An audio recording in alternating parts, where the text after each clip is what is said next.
Oh, eto na. Okay. Ready na mga kababayan, isa-isahin natin to ha. Pag-usapan muna natin yung mga vlogger daw nila. Ito si Badoy. Want to stop that kampi-kampi. Naalala nyo mga boss si Pam, ay di nakita si Badoy dito ha, yung nasa taas lang ha. Pero naalala nyo mga kababayan, merong nagsasabi, si Badoy daw ay may hawak na mga klase, na mga vlogger ho, mga bossing. Yun yung sabi nung Ale, no? Kapag ka sinabi ni Badoy sa atin, oy Mark Ramos, ano yung ebidensya mo? Sino ang testigo mo dyan? Di ipapakita natin yung huling live stream natin, no? Yung si ate sinasabi, yung mga vlogger ni Badoy, klase daw ho, mga boss, hindi daw ho yun yung mga kagaya ng Tio Moreno na malalang mag-fake news. Kasi yung mga Tio Moreno, meron daw hong yun eh. Yung tipo bang, ang sasabihin, 150 million based on what we've heard. Yan ang binibigay doon sa mga congressman para pumirma doon sa impeachment ni Sara Duterte. Yung klase daw ho, yung mga makikita nyo, diyan sa comment section, na paulit-ulit lang ang sinasabi na bobo si Mark Ramos, bayaran si Mark Ramos, yun daw ho yung mga klase. Yung nasaan na ang 20 pesos na bigas, yung ganun daw ho, yun yung klase mga kababayan. At eto may kinokompronta si Badoy dito, mga boss, no? At mukhang yung mismong mga vlogger niya, sinigawan ba to? O yung mismong mga vlogger niya, inalmahan na siya mga kababayan. O pakinggan nyo kasi nasa ilalim si Badoy, hindi yata nasama doon sa video. Not just Maharlika, maraming vloggers.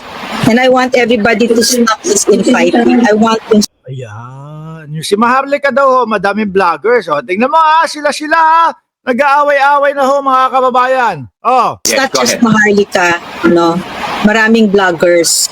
And I want everybody to stop this infighting. I want to stop that kampi-kampi. Stop. Yan, nagkakampi-kampi na. Hindi na alam ko. Kasi divide na ho talaga sila mga kababayan. Biruin mo nga. Doon pa lang, pag-umpisahin pa lang ho natin sa pamilya ng dating Pangulo. Di po ba?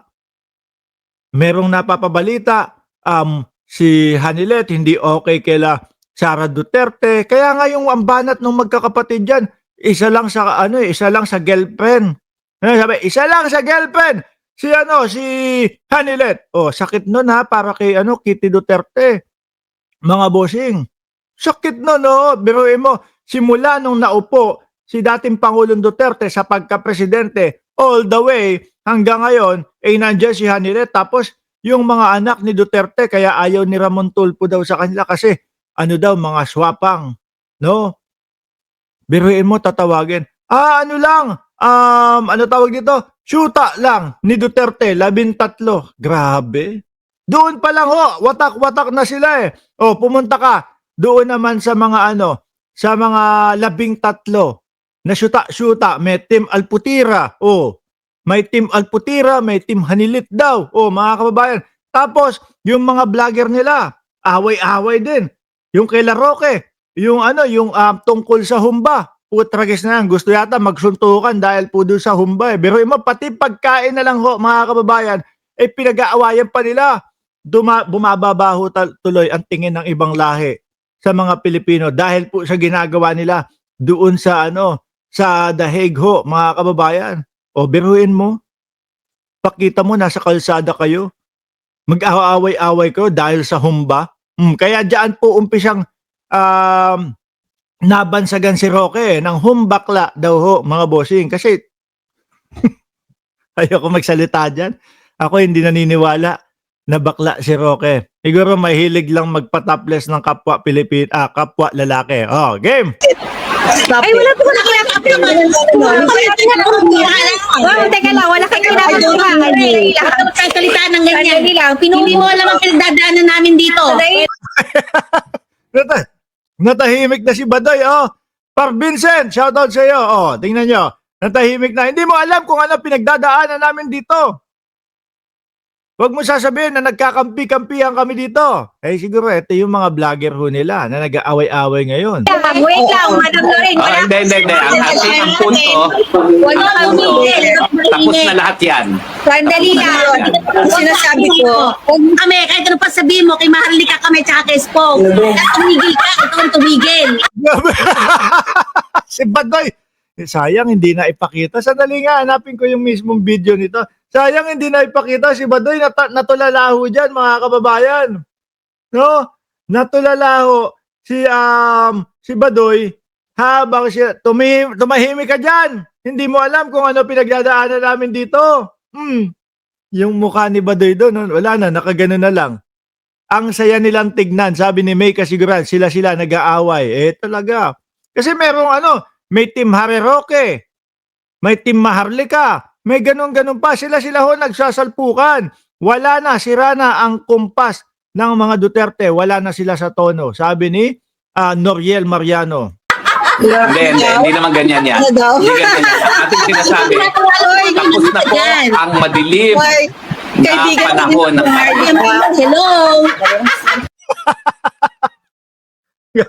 Ikaw kasi kuha ka ng klase ng mga vlogger daw. Sabi nung Ale na in-interview ni si Nino Barsaga yata yung nag-interview, mga kababayan. Ayan tuloy ang napapala. Hindi kumuha nung matitinong mga vlogger. Pero bakit may ganun? May mga kuhanan-kuhanan pa kayo. Wala bang mga vlogger dyan na kumbaga voluntaryo? Magbablog kasi totoo yung suporta kay dating Pangulong Duterte. Lahat na lang ba ganyan? Na may bayad daw? Di umano? Di ba? Tayo naman mga kababayan dito.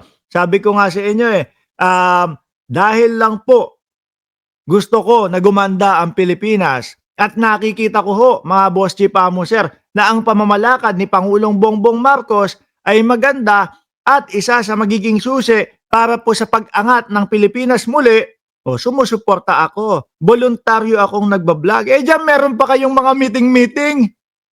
May pa-meeting pa ha.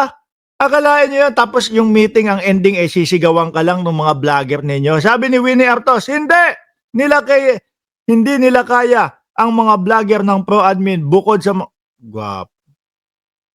Kasama po ba ako dyan sa sinasabi nyo, ma'am? Kung hindi ho ako kasama dyan, magkalimutan na ho tayo. Tuloy. Tapos na po yan lahat yan. Wala na. Tapos na ang meeting. Nag-aaway na. Tanggalin na natin sila, mga kababayan. At yung naririnig nyo ho, mga Boss Chief Amo Sir, doon sa background. Tapos na daw. Nandiyan na si Alaga, Paborito ko to alagaan. Shout out sa iyo, madam. Alam nyo, yung nasa likod mga kababayan na nagsasabi, tapos na yan. Wala pong iba kundi si Harry Roque, a.k.a. ang sabi ni Shiro Kalsaki, humbakla daw ho.